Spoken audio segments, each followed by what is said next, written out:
तो फ्रेंड्स, इनमें से कौन सा मूल अधिकार है जो केवल और केवल भारतीय नागरिकों को प्राप्त है, विदेशियों को नहीं? तो फ्रेंड्स, अनुच्छेद 15, 16, 19 और अनुच्छेद 29, 30 में प्राप्त ये सिर्फ और सिर्फ भारतीय नागरिकों को प्राप्त हैं, ये विदेशी नागरिकों को प्राप्त नहीं है। तो अभिव्यक्ति की आज़ादी जो है आर्टिकल 19, ये सिर्फ और सिर्फ हमारे भारतीय नागरिकों को प्राप्त है। बाकी जीवन और आर्टिकल 21 राइट टू लाइफ उसको भी प्राप्त होगा। इक्वलिटी बिफोर लॉ, न्याय के सामने समानता, उसको भी दी जाएगी, विदेशी को भी। धर्म की स्वतंत्रता उसको दी जाएगी। अब भाई कोई क्रिश्चियन फॉरेनर आ गया यहाँ पे, इसराइल से या यहूदी आ गया, तो अपने धर्म की स्वतंत्रता है, वो यहाँ पे फॉलो कर सकता है। हम ऐसा नहीं है कहेंगे कि आप हिंदुइज्म को फॉलो करें। तो सिर्फ और सिर्फ एक ऐसा अधिकार, अभिव्यक्ति का अधिकार सिर्फ और सिर्फ भारतीय नागरिक को मिला हुआ है। अब बाकी ये जो है ये विदेशियों को भी हैं और हमें भी हैं। नेक्स्ट क्वेश्चन है, किसी धर्म विशेष के संवर्धन के लिए करों के भुगतान की अनिवार्यता से मुक्ति की गारंटी दी गई है।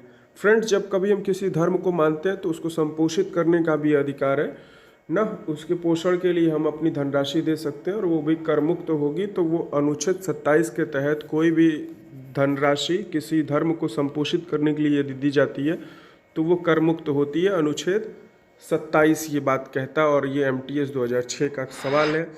नेक्स्ट क्वेश्चन है हमारा, अल्पसंख्यकों के हितों की सुरक्षा पर किस अनुच्छेद में विचार किया गया है? अनुच्छेद 14, equality before law and equal protection of law ना, विधि के समक्ष न्याय की बात करता है। 19 जो है freedom to speech and expression, अभिव्यक्ति की आज़ादी।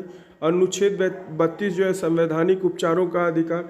29 जो है अल्पसंख्यकों के हितों की सुरक्षा की बात करता है। ठीक, नेक्स्ट क्वेश्चन है हमारा कि भारतीय संविधान का कौन सा अनुच्छेद अस्पृश्यता, untouchability is punishable offence before law?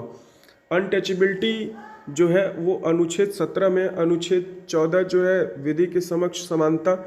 15 जो है धर्म, जाति, लिंग, स्थान के नाम पे भेदभाव नहीं होगा, अनुच्छेद 15 कहता है। अनुच्छेद 16 कह रहा है कि लोक नियोजन में हमें अवसर की समानता प्राप्त हो। और 17 में जो है अस्पृश्यता का उन्मूलन दिया गया है। ठीक, नेक्स्ट क्वेश्चन है हमारा कि निम्नलिखित में से कौन सा मौलिक अधिकार नहीं है? वो मौलिक अधिकार नहीं है। समानता का अधिकार मौलिक अधिकार है। शोषण के विरुद्ध अधिकार ये भी मौलिक अधिकार है, 23-24। धर्म के प्रति स्वतंत्रता ये भी मौलिक अधिकार है हमारे ना। लेकिन ये हड़ताल का अधिकार हमको नहीं दिया गया है। ठीक है, शोषण के विरुद्ध अधिकार 23-24। उसके बाद धर्म की स्वतंत्रता का अधिकार 25 से 28 दिया गया है और समानता का अधिकार 14 से 18 तक दिया गया है।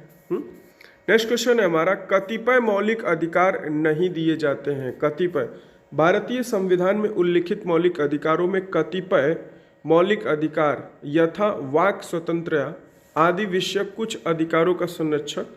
अनुच्छेद 19 लोक नियोजन, मतलब अनुच्छेद 16, अनुच्छेद 15 और अनुच्छेद 29 ये सिर्फ और सिर्फ भारतीय नागरिकों को प्राप्त हैं, विदेशियों को नहीं। तो कतिपय मौलिक अधिकार नहीं दिए जाते हैं तो सिर्फ और सिर्फ विदेशियों को नहीं दिए जाते हैं। जो freedom to speech and expression है ये विदेशियों को नहीं दिया जाता है, सिर्फ और सिर्फ किसको दिया जाता है? भारतीयों को दिया जाता है। ठीक, कतिपय विदेशियों को नहीं दिया जाता। तो भारतीय संविधान के अनुसार निम्नलिखित में से कौन सा मूल अधिकार नहीं है? शिक्षा का अधिकार फंडामेंटल राइट है। भाषण का अधिकार अनुच्छेद 19। जीवन का अधिकार अनुच्छेद 21। सूचना का अधिकार ये जो है हमारा, ये भैया हमारा फंडामेंटल राइट नहीं है, मूल अधिकार नहीं है, ये हमारा एक कानूनी अधिकार है। इसके तहत हम सुप्रीम कोर्ट, हाई कोर्ट भी जा सकते हैं अनुच्छेद 32 और 226 के तहत, यदि सूचना हमें 90 दिनों के भीतर ना मिले तो। ठीक, तो सूचना का अधिकार जो है हमारा विधिक अधिकार है। फ्रेंड्स, ये सारे एग्जाम में आए हुए सवाल हैं और ये कहीं ना कहीं SSC रिपीट कर सकती है। मत देने का अधिकार किस कोटि से संबंधित है? तो मत देने का अधिकार जो है फ्रेंड्स वो राजनीतिक अधिकार होता है। मानवाधिकार का उल्लंघन नहीं है, प्राकृतिक अधिकार नहीं है, नागरिक अधिकार नहीं है, सिर्फ और सिर्फ राजनीतिक अधिकार दिया जाता है और वो भी 18 वर्ष से अधिक के लोग इसको वोट कर सकते हैं। निम्नलिखित में से कौन सा एक राजनीतिक अधिकार है? वही देखिए MTS 2013 में ये क्वेश्चन फिर पूछ दिया गया कि राजनीतिक अधिकार कौन सा है। वही CHSL 2013 का क्वेश्चन सेम 13 में MTS में पूछा गया, थोड़ा सा घुमा करके कि कौन सा राजनीतिक अधिकार है। तो मतदान करने का अधिकार जो है वो राजनीतिक अधिकार होता है, सभी को पता है। नेक्स्ट और लास्ट क्वेश्चन है हमारा कि मूल अधिकारों से संबंधित मामला निम्नलिखित में से कौन है? तो friends option number A, Golaknath बनाम पंजाब राज 1967 में सुप्रीम कोर्ट ने कहा था कि हम मौलिक अधिकारों को खत्म नहीं कर सकते ना, उनमें संशोधन करके तिगड़ बिगड़ नहीं करना है, मतलब मौलिक अधिकार हैं तो हैं। तो फ्रेंड्स मिलते हैं नेक्स्ट वीडियो में। जय हिंद, जय भारत, जय महाकाल। इस वीडियो की PDF के लिए आप हमारे टेलीग्राम या फिर व्हाट्सएप चैनल से जुड़ें और वीडियो को लाइक करें, शेयर करें, सब्सक्राइब करें, ताकि हमें पता चले कि हमारी मेहनत जो है वो सही डायरेक्शन में आप लोगों के लिए की जा रही है। फ्रेंड्स उससे मनोबल बढ़ता है, प्रोत्साहन मिलता है और हम ऐसी वीडियोज़ बनाने के लिए अग्रसर होते हैं। फ्रेंड्स धन्यवाद आप लोगों को।